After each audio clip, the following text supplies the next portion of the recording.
not only that the market alone can best decide how to distribute resources around society, but also, when challenged, its leaders say there is no alternative to this idea of free market neoliberalism.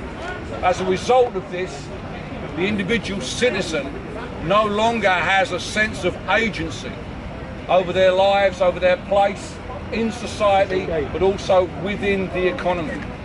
The corporations have far too much power. Globalization has liberated them from the need to pay taxes in the places where they make their profits. As a result, it's almost impossible for governments of any shape or form to hold them economically, socially, and I would argue politically to account.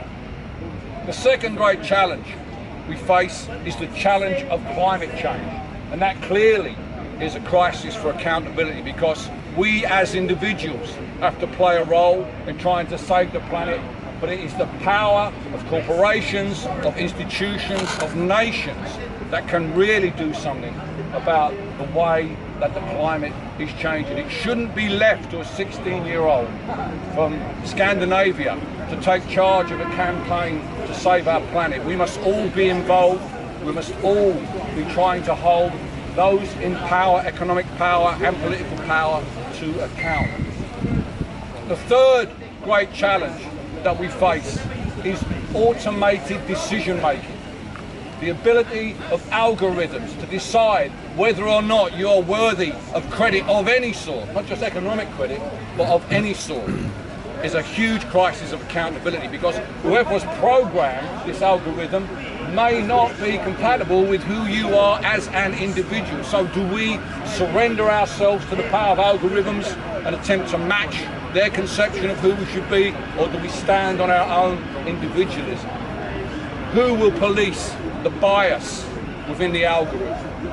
But the greatest threat to us all, in terms of urgency, in terms of something that is already upon us, something that we see all around us, is the rise of populism. The authoritarian leader is the prime example of alpha male unaccountability. Their whole idea, the way they put their policies across, such as they are, is all about remaining beyond account. We've seen it even today with Nigel Farage confronted on the BBC about his policies. He had no answer except to attack the BBC. And this is something we see around the world. Authoritarians in Brazil, in Hungary, in Israel, in Poland, here in Great Britain in form of the Brexit campaign. They have no answers. And those ideas they have are simplistic. Why do you think they like no deal so much? Because it's a blank sheet. It needs no explaining. And this is the real challenge we face. When Donald Trump, during the presidential campaign in 2016, was confronted live on TV in one of the debates about his treatment towards women, he deflected the answer by saying, "I don't believe in political correctness." And the funny thing is, I don't believe in political correctness either, because it does not exist. There is no such thing as political correctness. It is a trope that is used by those who are trying to police the limits of social change. It's a complete deflection. There is no political party running on a program of political correctness. There are no academics writing the ideology of political correctness. There are no marches in the streets, people demanding more political correctness. It is a right-wing trope that is being used by people to keep women, people of colour, LGBT communities, minorities generally, in their place. And how do they do it? They do it by having a very defined notion of what constitutes freedom.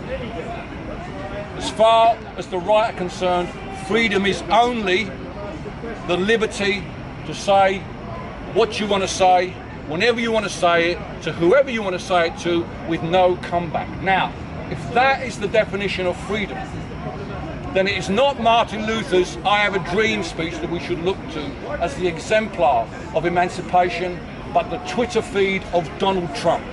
Because that is an exact example of what happens when you allow someone to say what they want without any kind of comeback.